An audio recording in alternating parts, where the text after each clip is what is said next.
she didn't have favorites. Didn't have a favorite restaurant. Didn't have favorite food. Didn't have likes. Didn't have, and people who don't evaluate those kinds of things also don't evaluate their behavior. In a world of hurt and pain, we find a way to break the chain. A caring heart, a guiding light, lead us through the darkest night. With preservation in our soul, we'll rescue those who've lost control. Escape the grip of a narcissist on our journey to recovery bliss. Welcome to the Narcissist Abuse Recovery Channel with John McKenney and Padideh Jafari. Hi, John. It's good to see you. What's going on? Everything's good. We just got back from a 4-day conference in LA, so I'm a little bit tired. Nice. What kind of conference was it? It was actually for my husband. He does a lot of these conferences for financial wealth and nice. And wealth management and for his career. And I'm a supportive wife. I go to the conferences with him, and then when I have conferences, he comes with me. So we try not to travel without each other, if at all possible. Yeah. Awesome. That is exactly what a supportive wife would do, even if she might be a little bored at the conference. Yeah, I mean, I stay in the hotel, but then once in a while, after they have dinner, I can meet up with him or something. So this Very one was nice. easy because it was in LA, which is 45 minutes from where we live. So it's an easy one, but being stuck in a hotel for 4 days is not always fun. So I have to. No, got to entertain yourself. Did you do anything fun? Well, I was able to work out. I took long walks. I actually took River with me. So River's your dog, by the way, for those of you who are on the podcast and don't know. and River is an And is the second love of her life, by the way. Yeah. He's an LA wildfire rescue, so he is the love of my life. So he becomes really popular with the hotel staff, and it's fun to have him because he forces me to go outside, right? And so this was nice because we were staying at the Beverly Hills Hilton, and there's a lot of areas to walk and look at the beautiful houses, and it was a nice trip, but we were happy to be home last night and be in our own bed. So it was good to be home. Fantastic. I didn't even realize that that most hotels are dog friendly, but they really are. Yeah, especially in LA, a lot of people have dogs. I would say, I don't know what the statistic says, but I would say 90% of the people have dogs. And so a lot of these hotels are dog friendly.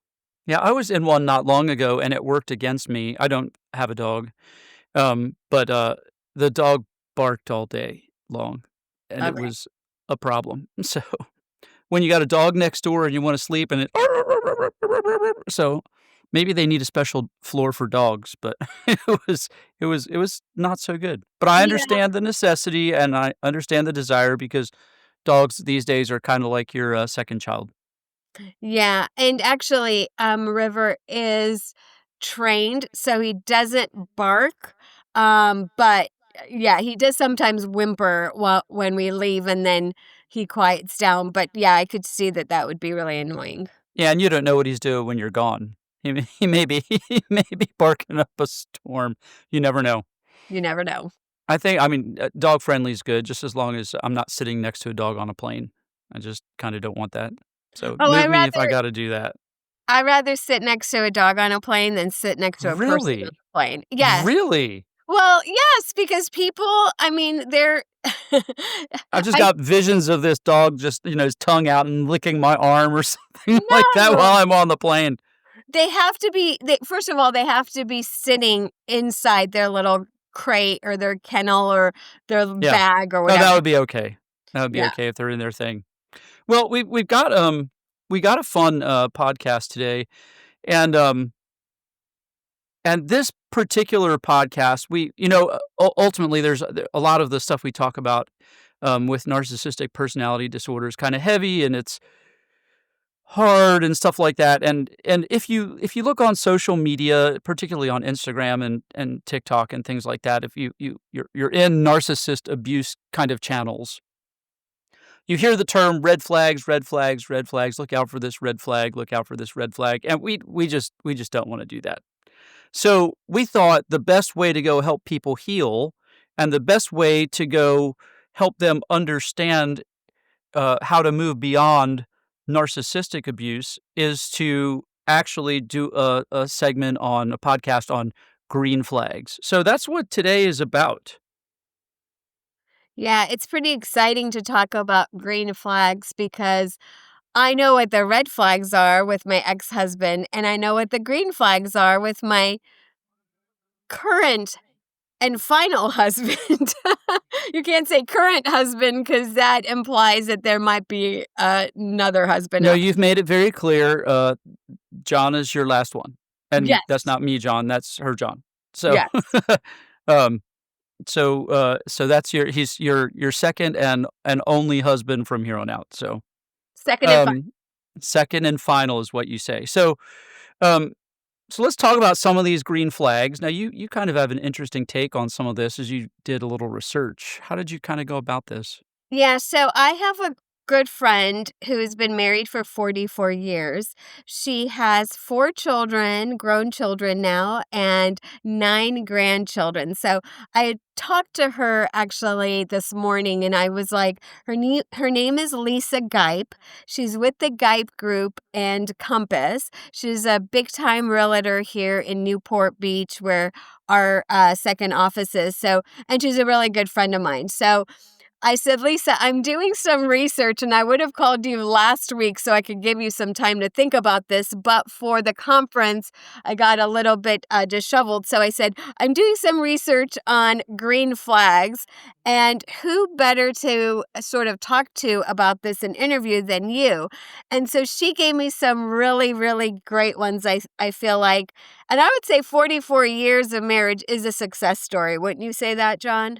A very unusual one these days, right? You don't see or meet a whole lot of people who've been married that long. Yeah, and so and we love her husband, her and I are good friends, and so I'll go through them, as we talk about our list that we came up with. All right. Well, let's dive in. So let's talk about some of these things, Padideh. So why don't you give me your first one? What do you think's a green flag for a relationship, particularly for people who have been through narcissistic abuse, which is the primary people who are listening to our channel and our podcasts here. So what do you think? What's a green flag for somebody? What are the good things you should be looking for? Okay, so this is gonna be a weird one coming out the gate, but top 3 reasons why someone gets divorced is for finances, okay? And Hmm. so, Lisa mentioned financial transparency, which I think is so great because people don't wanna talk about finances, right, John? Like, Absolutely. and with a narcissist, they're always hiding something, right? They either have, like, poor, credit history, they're late on payments, they've changed jobs frequently, their coworkers don't like them, right? And, like, so they lose their jobs frequently, and so financial transparency, she said, somebody that will talk to you about sort of the financial landscape, right? And if they have student loans, like, they'll tell you about their student loans. Yeah. Mhm. They'll say, I had, good credit or bad credit, and this is why I have bad credit. Because Huh. sometimes people go through a divorce, John, and they have bad credit because not for any other reason, but they're going through a high conflict divorce. And Right. sometimes, things fall through the cracks. So I thought the first one is somebody that has financial transparency. And perhaps even financial stability. And it's interesting, I was kinda looking through my list, I'm going, "How did that not make my list?" Especially when my Instagram post this morning or maybe tomorrow, I forget which, is about money. Um, and I'm thinking back as you say this, my narcissist ex wanted to control all the finances. I tried for a while, I kinda wrestled it away from her because I felt like we were getting in debt, and when we first got married, I paid off her college, we were completely out of debt. She started managing our finances, and we started to get in debt again. Um, so I took it back, I wrestled it back, and And during that time, she had it for 3 months. And the first month she'd come into, and I'd set up a budget for us. And while I was doing it, she'd come in and she'd go, "Oh my gosh, oh my gosh, oh my gosh. I need another $800." I'm like, "Well, why do you need another $800?" "Well, I've written checks that are, this and this and this and this." And I go, "How do you write checks without money? You can't do this." And that was kind of depending on my own small business to go rescue her out of these things. And after 3 months of that, coming in $600 here, $800 here, $1,000 here, and having to rescue her out of this, she goes, "Well, I just have to control this. I have to manage it." And she did for the next 15 or so years.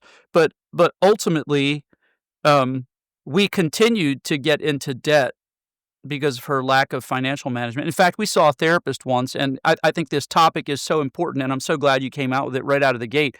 The therapist, the first words out of her mouth were, "Do you guys have a budget financially?" And I pointed to her and I said, "No, although I've tried." And she's the one that refuses to live in it. And she said, the therapist said, first things out of her, she said, and pointed right at her, "You are going to have a budget and you guys are going to live in that budget."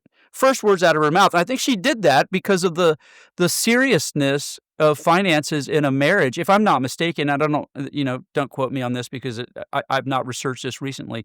But if I remember seeing correctly, finances are the leading cause of marital divorce.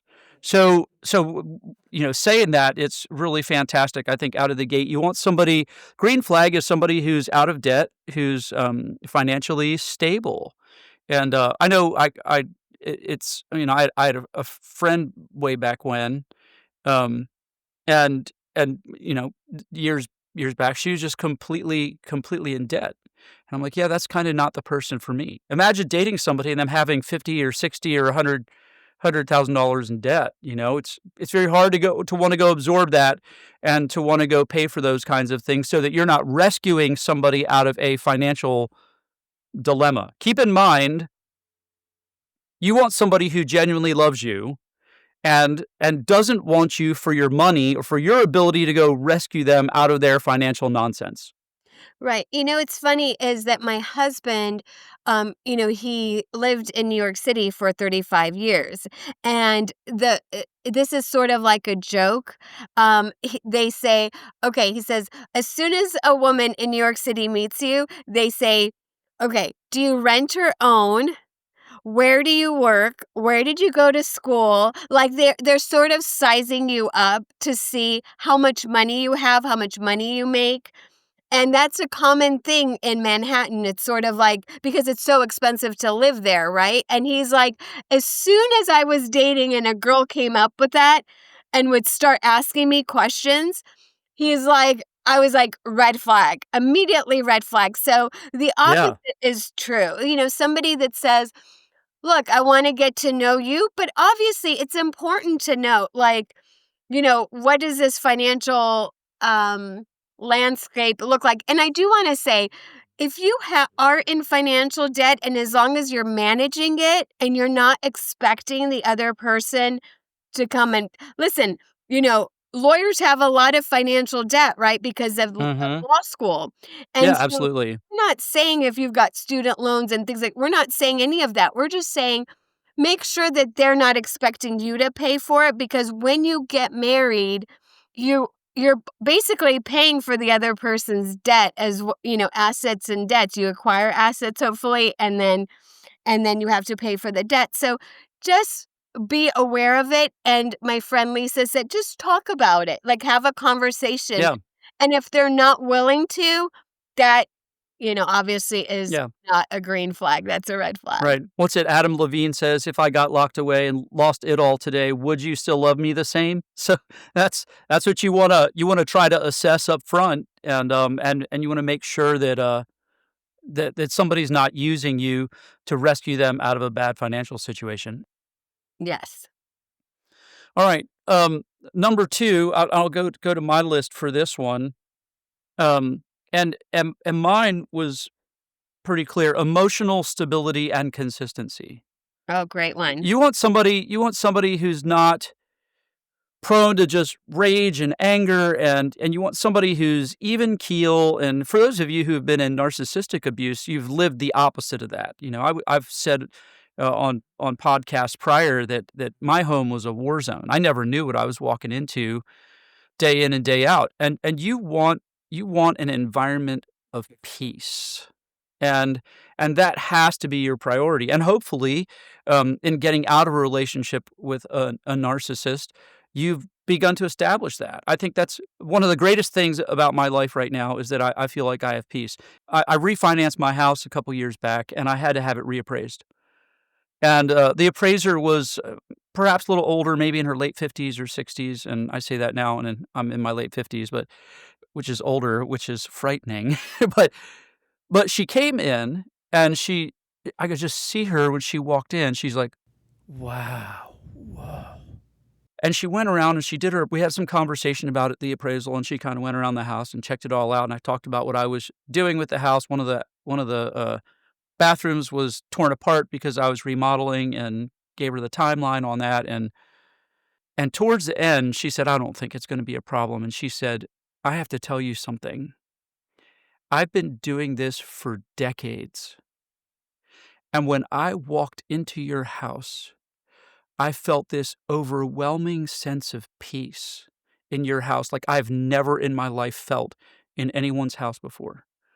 And I said, "Thank you so much," because that's what I want most right now in my life. I want peace. I sit on the back deck or at the bay window, and I watch the deer walk back and forth in the uh, back one way in the morning and back the other way. And when the fire truck goes back behind the house on the road about a mile behind me, the coyotes howl back at night when the sirens go off, and they howl, and it's wonderful. And birds and squirrels and armadillos occasionally, and all kinds of things. And my neighbors have chickens, so we got lots of wildlife going on. My house is peaceful, and my life, I strive to be in a place where I have peace. And if you have somebody who's not emotionally stable or emotionally consistent, who's prone to anger or rage or depression also, I'm not saying that there aren't seasons of sadness for people, death, and I mean, life happens, right? That's not what we're talking about. We're talking about this kind of constant up and down one way or the other. That's a very,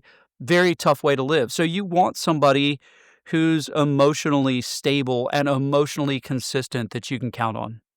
Yeah, I think last time we were talking about the last episode, we were talking about with my ex-husband how there was no peace. Like, I always thought something bad was going to happen because, like you said about your ex wife, how there's always a bill that wasn't paid that you didn't know about. Well, that's exactly Yes, what was in my home. exactly. And in the end, just before I divorced, I found that my ex was hiding $20,000 worth of debt that I didn't know she had. He would like lose jobs. He would constantly have debt that I didn't know about. He wanted to buy, I've talked about before how he wanted to buy a 7 Series BMW, but at the time he didn't have a job. And so he went out and got one, and I was supposed to pay the Yeah, bill for that. So it was just like you're saying there my emotions were always up and down because I didn't know yeah, what to expect because yeah, we were not a team. It was right, him making decisions and then me having to live with those decisions and right. fix the problems that would come up. So I will tell you that today I have so much peace. And mind you, I had an 8-year period where I was bicoastal living in New York City and LA, where I was just dating guys. And so before I met my husband, and that emotional stability was so important for me, John, because I knew that I could be emotionally stable. So I didn't want someone to come and destroy my peace and my emotions. And sometimes people say, "Oh, the butterflies." No, I don't agree with the butterflies. I agree with people that meet and there is just this peace and there's a calm about them. The butterflies to me represent like just this up and down where you're like, I don't know if the person's going to text me back. I don't know. I don't know. You're like kind of you're sort of at their beck and call, right? And one person's calling the shots and the other person is actually responding Right, to that. I don't right. agree with that. I believe that somebody that brings you peace in your life, and that's what it was like with my husband. We dated for 3 years. We didn't rush that process. Yes, issues would come up, but we would discuss them. And it wasn't like he was making unilateral decisions without me. Yeah, And even when it came to his 3 children, which they were older, they were in their teens when I met them 7 years ago, and he would discuss it with me. He's like, "Well, what do you think about this? How do you think I should handle this?" And so that was really impressive, just the type of mhm. peace that he brought into my life, and I believe he would tell you the same about me. And, I wanna mention something here, which is also on my list, um, which is it's somebody who's willing to take time to get to know each other. These are not things that you can assess in 1 date or 5 dates or in just a month's time. You need to see somebody in good seasons, you need to see them in bad seasons, you need to travel with them. You need to see people over a period of time to begin to assess consistency and emotional stability. Because everybody has bad days and you wanna make room for those kinds of things, but those things don't make somebody emotionally unstable. Um, it's the constant up and down, the constant high and low and angry and rage and depression and all this. You want somebody who you can count on, and people who are emotionally unstable can't be counted on, and these things are assessed over time. So you wanna make sure that you're with somebody who will take the time to build a relationship with you. As I've gone back and, what did I learn from my narcissist ex? My biggest mistake was not giving it enough time. From the time we started dating to the time we engaged, and I hear people wanting to punch me already, who are listeners, was 3 months from the time I started dating to the time I was engaged. And I can hear it now, but you moron, and I was a moron. Like, I would never do that again. These things are assessed over a year or a year's time, and not quickly. So I rushed into something I should not have rushed into. And I understand there are people out there that did that and it works, but I'll tell you what, the majority of the time, it doesn't work if you rush into something like that and you don't have the time to assess somebody's character and how they handle the storms of life. So that's on my list. Emotional stability and giving time. Yeah, I actually had emotionally safe, and then I also believe in giving it at least 4 seasons. I talk about that a lot on my, Yeah. on Instagram and TikTok, at least 4 seasons, that's 1 year, but really, I would say 3 years, at Yep. least 3 years, and, Yep. here's the thing, once you have a child, like, think about what John is saying, emotionally safe or emotional stability. When you have a child with someone, if they're not emotionally safe or stable, imagine what that's gonna be like when you have a child or children with Yep. someone. Yep. So, don't just think about this like, just, "I wanna get married to this person," but what about, are they gonna be a stable parent for your child or Mhm. the children that you have together? So, would you want that person, like, I got to see my husband being a father, and that was really attractive to Mhm. me because he was kind, he was patient, he was generous with them. He was generous to his ex-wife, right? The mother of his children, although she wouldn't see it that way, but the way that I saw it was that, she lacked for nothing. And so, for me, that was very attractive because I got to see what a great father he was, although we don't have children together because we got married when we were older. So, the emotionally safe is what I put, which is exactly what you're Mhm. describing. And Um, and you know what? Let's go a little let's dive a little deeper on that. And you said 2 things that I think are truly remarkable here. One is assessing somebody's ability to be a good spouse is one thing, and assessing their ability to to be a good parent are those are 2 different things. And you wanna evaluate them differently, and I'm so glad you took the time to go do that because I think that's important as well. You need to, if you're gonna be in a relationship with somebody and there's a potential for kids, or you have kids and she has kids, and you're gonna bring them together, in some capacity, even if the children are adults, you wanna make sure that they're good parents. So you want a good parent. The second thing that you said here that I think is remarkable, I think emotional safety is almost an entirely different thing. It's is somebody empathetic? Is you want somebody with empathy. You want somebody who's a good confidant, who you can trust with your deepest self and have these conversations and never have them use against you. And you want somebody who's gonna build into you in that capacity when you have things that you struggle with. And that's emotional safety. Emotional safety is somebody who sees you when you're struggling and is drawn to you instead of pushing you away, who wants to help instead of run, who doesn't rage at you or use your perceive your struggle as weakness, but lends their life and their experience and their emotional stability to it. Is emotional stability a part of that? But yes, but I think emotional safety requires empathy, it requires compassion, it requires um, an understanding of the situations of life and what you might be going through, and that to me is emotional safety. I think that's it's another level of stability and depth in relationship that I think is absolutely necessary. Right. And I would say that the third one, along with what we're talking about, is also communication, right? Like, can they communicate with you? And not only are they speaking, but are you understanding, right? It's one thing if somebody's just talking about their feelings, but the other person's not really getting it. They're not understanding, or they're saying, well, that's a weakness, and you're just trying to communicate.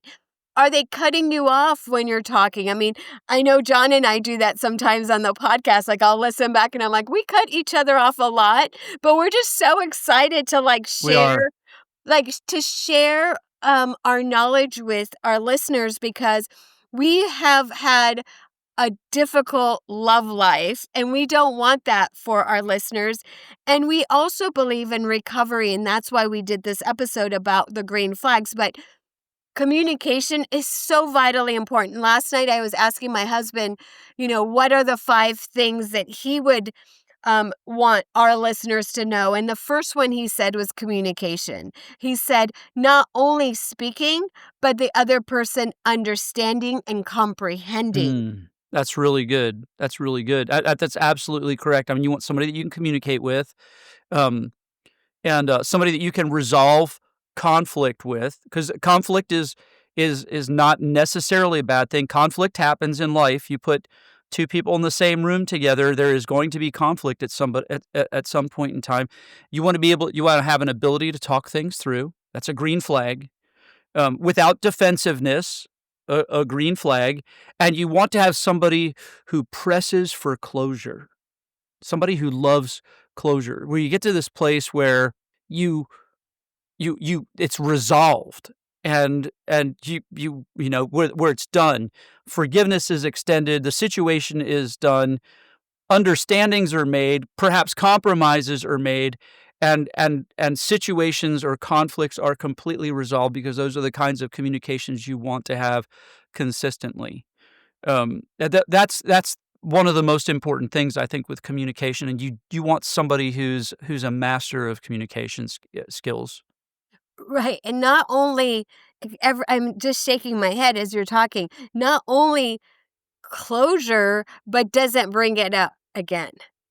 Doesn't Absolutely bring it up true. and says, Absolutely true. "You know what? Keeps no account of wrongs. Right. It's you're fully forgiven. You're not perfect. I'm not perfect," and doesn't bring it up. I think I mentioned a couple episodes ago that good friends of ours are getting divorced after 32 years, and we had an opportunity to see them recently. And one of the things that he's just started talking, because they're living in the same house, because they're getting divorced, but they're living in the same house. And he said, she brings up a lot of things that I did in the past to kind of rub in my face and bring it up. And he's like, and I can't have that, because at some point I need to be forgiven and not have my wrongs being brought up. Mhm. And, over 32 years, or my friend Lisa, 44 years, you're gonna go through stuff, John. You're gonna go through ups and 100%. downs. And oh, and 100%. and I'm not talking about cheating. Okay, I'm not talking about if somebody cheats. I'm talking about, failures and things. And so Mhm. that was one of the things he's like, Yep. he just will not let go. So not only Mhm. closure, but I would say forgiveness as well. Forgiveness, keeping no record of wrongs. I can remember I used to try to walk with my ex, we'd walk the neighborhood from day one we got married, we'd walk, and I'd hope the conversations were good, they were often not, and I can remember her tearing me apart, and this is 25 years in, and I'd brought up something that she didn't wanna deal with, so she goes back, she literally went back 20 years. "Well, you did this when you were dating." Okay, that was 20 years ago. Do you think this is the appropriate time to bring that up? Like, I've not done it since. So and maybe I didn't because I don't even remember it. But again, keep somebody who keeps a record of wrongs, somebody who's keeping a tally like that, somebody who's using something that happened decades ago, it dwells in the past like that is just not a good person. So you want somebody who doesn't keep an account of wrongs all the time too. I think that's spectacular. Yeah. Um, what else on your list, Padideh? So Lisa and I were talking about this, and this would be the fourth one is so I'm going to say this in a way that I hope the listeners kind of understand. So back in the day, like 44 years ago, okay, people talked about like meeting the family, right? Meeting the family was really super important because Yep. you wanted to know what their family life was, what their parents were like, what their siblings and cousins and all of that. And Lisa said, you marry the family.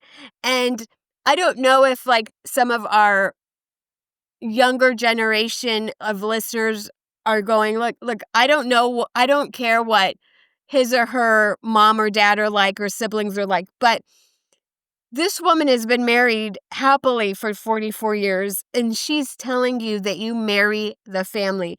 And So right. she said, you only know what you grew up in. And I was like, wait a minute, that is a golden nugget. You only know what you grew up in. And so she said, like with her home life, she is one of 8 children. And Wow, that's a lot. she had a great parents. They were like a Catholic family, always in church. That's all she knew. And then with her husband, he grew up in a family where there was more fighting and things like that. And so he's one of 3. And so she said when they got together, they did have to figure it out because, like, if he would raise his voice, she would be like, "What are you doing?" Because she didn't know that type of communication. She only knew like loving communication or soft or whatever it was. She said her father lived for her mom. Like that's how close they were and was so respectful. And so, but they figured it out, right? But it's important to at least meet the family and see what their siblings are like because when you get married to someone, it's important those people become a part of your family as well. This made my list as well, but in a different in a different capacity, a different way. I thought that you want to know their family, but particularly pay attention to, because I hadn't thought about the siblings thing, her parents are emotionally healthy towards each other and are relationally close. Because as I look back on my marriage to my narcissist ex, her parents were a train wreck, and ultimately what you said there about the family, you only know what you grew up with. Um, what my ex grew up with was a passive aggressive, I believe covert narcissistic mother who disrespected her husband to her children, and so much so that they've kind of she destroyed their relationship with him for life. They're still not she's long gone now, about 10 years, but they're still not close to their dad. And and and you wanna assess that because that becomes the default setting for your relationship. If there's disrespect from mother towards father, you can be darn sure that that's gonna be the default setting for your relationship as well. And I hadn't even thought about siblings and the interaction with siblings, and you wanna be able to assess the conflict resolution skills of the family. Do they fight all the time? Are things open? Is it honest? Are things hidden? And you wanna be able to assess those kinds of things as well. But looking at the relationship of the parents, I think, is of particular note, and seeing if they're emotionally close. Because if they've modeled that to their kids, who you're potentially dating with, they're going to be their default setting is going to be emotional health. Yeah, I mean, history does repeat itself, right? I mean, we see that over and over, and these patterns sort of repeat themselves until and unless one of the children comes and sets a different standard and says, like, no, I don't want this. Do you know what I'm saying? So, but that's an anomaly. So, like you said, your ex-wife's parents were not good with one another, and the mother um did parental alienation for the father. Well, guess what? That's exactly the pattern that your ex-wife did with Right. you. Yep. That so 100%. so it's like and you know what's interesting is as I listen to clients, I can see that because do a lot more I ask a lot more questions, especially from childhood, just because I love psychology and I have a background in psychology. And you can see, John, that history repeats itself sometimes with these stories. And that's why it's important, like my friend Lisa said, you only know what you grew up in. Yep, absolutely. That becomes your default setting through life, I think. Now, is that stuff changeable? Yes, it is changeable. Are there people who've grown up in very bad situations and come out on the other side of that very different? I will tell you that I bring a level of honesty to the table that I don't think my parents have ever had. They didn't exhibit that kind of stuff in the family. My family still doesn't have it, which is why I'm the scapegoat child and kind of excommunicated from the family because they're just not honest people. But you wanna take note of what their family is like, and quite honestly, her family didn't even like me, you know? At when I got our all of our parents together for the rehearsal dinner, I remember, my parents were in the car with her parents, and, my parents were expressing at least joy over this union that was gonna happen, and her dad's response was, "Yeah, well, we were really kinda hoping she'd marry somebody close to home so that she'd be around a little bit more." And, like, going, "Yeah, I'm not so excited about him." And so, you do marry the family, and quite honestly, we never had a close relationship. Their family was not so warm or embracing towards me, which was the opposite of, my family. They love her more than they love me, still to this day. So, you want time with the family, you want time with the parents, you wanna examine the relationship, you wanna look for health in the marriage relationship between their mother and father. Yeah, and I would say that is really important. I will tell you that my family is a very loving family. I was blessed to have great parents that their marriage was intact. I have got three amazing siblings, and one of whom you've met, my sister. Yeah. I will tell you that they did not like my ex-husband. And that is rare, okay? For them not to like someone, John, is a rare thing. They just did not think he was right for me. And with my current and final husband now, they adore him. Like, literally adore him. My Wow. mom will, whenever she sees my husband, She holds his hand. My mom's like in her 90s. Okay, she's the cutest person in the world. She holds his hand and she tells me, she's like, make sure you're treating him right. Make sure you're patient with him. Like, she's giving me advice as if that's her son, because in her mind that is her son. And so Yeah. Yep. make sure that make sure that you're looking for these green flags, right? 100%. You're this should be like, as you're dating someone, especially off of the heels of a narcissistic, abusive relationship or marriage, look for the green flags. Look for these things. If these things are not there, ask yourself why, right? Totally. If his or her family are not welcoming, ask yourself why. Are Yep. Are they trying to sort of, give you a hint?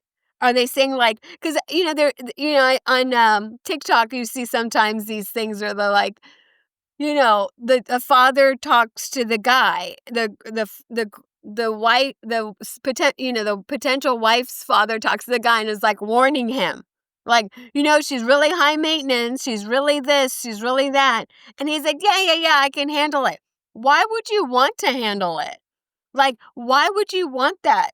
Because somebody that's high maintenance and can't maintain their own lifestyle and expects you to maintain it goes back to the first uh, issue that we talked about, which is the financial instability. So, these things are, you need to be doing some research on the person, and asking the parents and the siblings is a great way, and also I would throw in friends, is a great way to see what they're like. Yeah. Yeah. Next up on my list is something that I actually just thought of as we were kind of in conversation here. Um, and and on my list would be somebody who knows themselves, and and knowing themselves means that they have likes and they have dislikes, and um, knows what makes them happy and what doesn't make them happy, and what irritates them and what doesn't irritate them. One of the things I learned from my narcissist ex was that let me go back for a second. Narcissists do not introspect. They don't assess their behavior, and not only that, they have a very hard time assessing what they like and what they don't, because that's a very introspective kind of it's a very introspective task. So that it requires pondering and thinking and evaluating inside your head what you like and what you don't like. Narcissists oftentimes, remember, they don't have a very strong sense of self. They don't understand these things. So what do? They take on, we call them sometimes personality vampires, because they take on the likes of somebody else. So I have antique cars and have always been fascinated with them, and married into my relationship with her with what was an antique car back then. And she acted like she loved them. And and I thought, "Wow, this is great. I got somebody who's a car fan and all this other stuff." And then in time, once she hooks you, you get the discard. They go, "I don't really like that." And they've moved on to somebody else, and they absorb their personality and take that on. So you want somebody who has a solid sense of what they like and what they don't, what makes them happy, what makes them sad, what they tolerate, what they don't, and and that will tell you whether they're introspective people or not, if they've thought these things through. I can remember, even 20 years in, I'd bring my ex, flowers every now and then. They were always red roses, right? That's what you're supposed to do. So I'd bring home red roses. And 20 years in, she said one day, "I don't like red roses." And I'm like, "What? I've been bringing you red roses for the last 20 years." I said, "Why didn't you tell me?" She said, "Well, I kinda just figured that out, that I don't like them." I'm just Like, I is every that not time you talk about this woman, I'm shaking my head. Like, on I mean, like, imagine the it's like so invalidating too to you Because you're like, "I'm trying to do a really good thing and a romantic thing, and you could have told me this," right? 100 years ago when I brought you the first set. And what she said to me with that, she said, "Well, I really think I like yellow daisies better." So I like daisies. So what I did was next time I brought flowers, I had yellow daisies. No big deal to me. Actually, they were cheaper than than roses anyways. But I would have loved to have known. And the problem was she didn't have favorites. Didn't have a favorite restaurant, didn't have favorite food, didn't have likes, didn't have, and people who don't evaluate those kinds of things also don't evaluate their behavior. There's an introspective process lost in a narcissist. And if they've got strong likes and they've got strong dislikes, that's not a bad thing. It means that they've done the internal homework to know themselves well, and they bring that to the table, which means they've got an established sense of self, which means they're not narcissists. So narcissists do not have an established personality like that. They don't have an established sense of self. They missed it. They take on other people's things. I think I talked in our last episode about how she hated rap music, and then later on, as she got more attached to my son, she started to like rap music because he liked rap music, and would do that. She would embrace and take on somebody else's personality traits. So these are the kind. This is another green flag: having somebody with an established sense of likes and dislikes, and can clearly evaluate themselves and their behavior. This introspective piece of them. Yeah, I mean, n somebody that's not fickle, somebody that, likes certain things, but they're also compromising, right? So maybe number 6 is like a compromising. You know, I love Mexican food, okay? And living in Southern California, there's no shortage of Mexican food, right? And my husband is originally from Michigan, and so he's like not used to eating so much Mexican food. He's used to eating like burgers and hot dogs and meat and potatoes. That's fine, but, like, there's a compromise. Sometimes I get to choose, sometimes he gets to choose. With my ex-husband, he always chose, always, to the point where, John, when I got separated, when somebody would ask me, "What kind of food do you like to eat?" I did not know, because my identity was so lost in him, and he was Italian, so he liked Italian food a lot. So it was like, all the time, after work, I'd say, "Okay, where are we going to dinner?" And he'd say, "Well, Italian food." And I go, "Can I have Chinese? Like, I love Chinese food, or Korean food. Like, I love, different kinds of food, or like Thai food, or Ethiopian food, like anything else besides always Italian." And so he never, and I'd say, "Why do you even ask me what I want to eat when you're going to choose anyway?" So there was no compromise, and this might seem like a little thing, but this little thing grew to be a big deal over a 7-year I'll period, bet. I'll bet. because I didn't know even what I liked to eat. Like yesterday, my husband and we were in Century City, and I said, can we have Persian food?"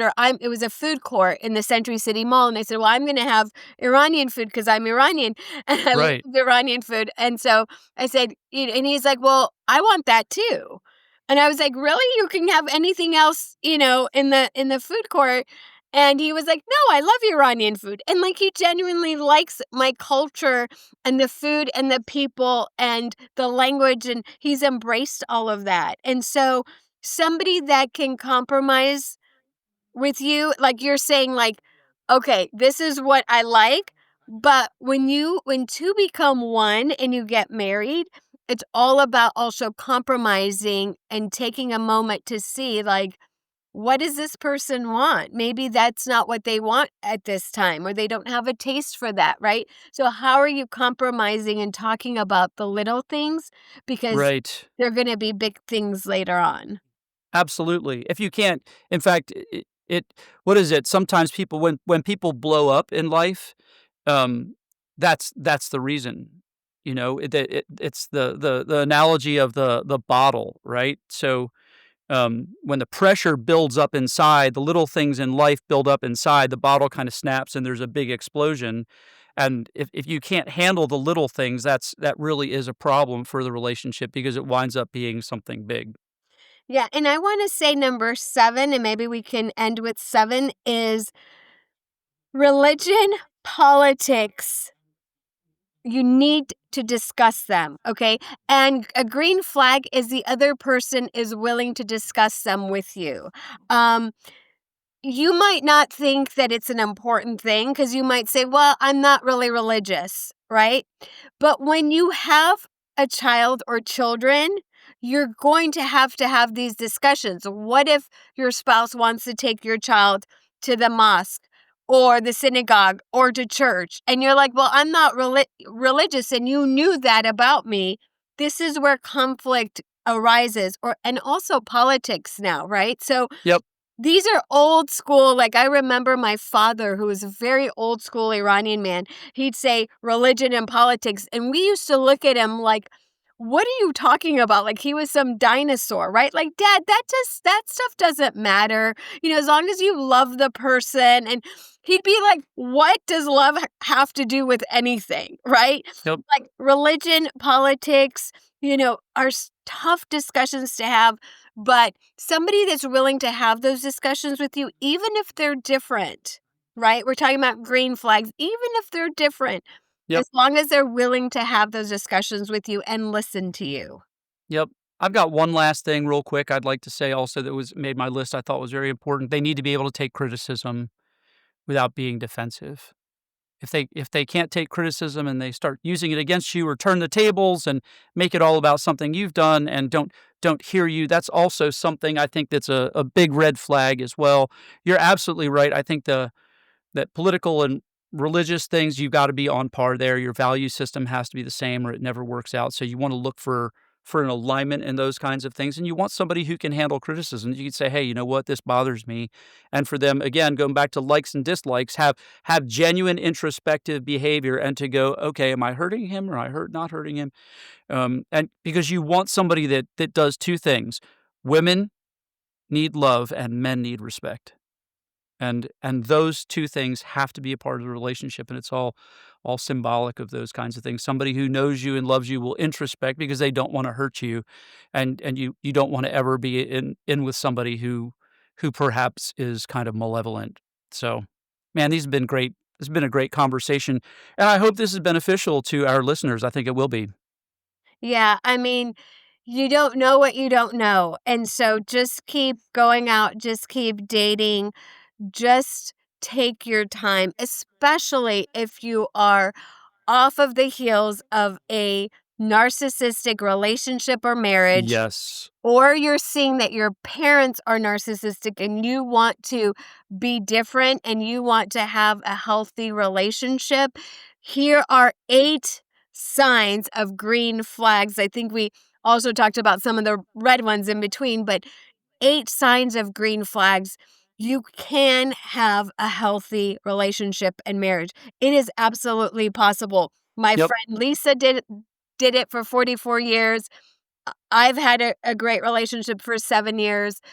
It's possible, but you have to ask the hard questions. You have to be patient, and you have to look for these 8 green flags. Totally. Totally. Just a reminder, Padideh and I are both doing coaching, so if you're interested, reach out to us. In the closing voiceover, you'll hear how to be in touch with us, and we'd love to do some coaching with you if you need. I do specialize with men. Padideh particularly in high conflict divorces and those kinds of things. So if you got questions about that stuff or need of help with that, we both avail ourselves to that.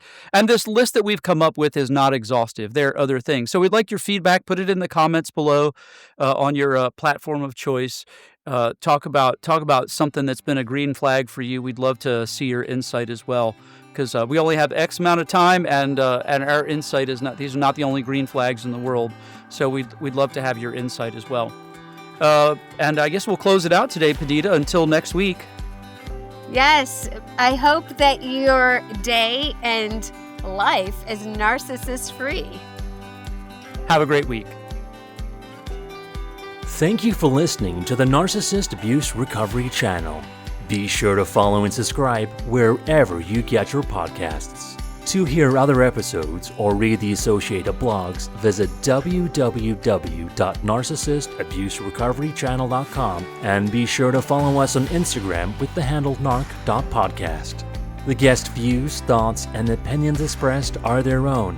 The information presented is for general informational purposes only and is not intended to be legal advice. The co-hosts are not licensed therapists. Seek professional help as information is often state-specific. The Narcissist Abuse Recovery Channel is produced in studios in California and Georgia.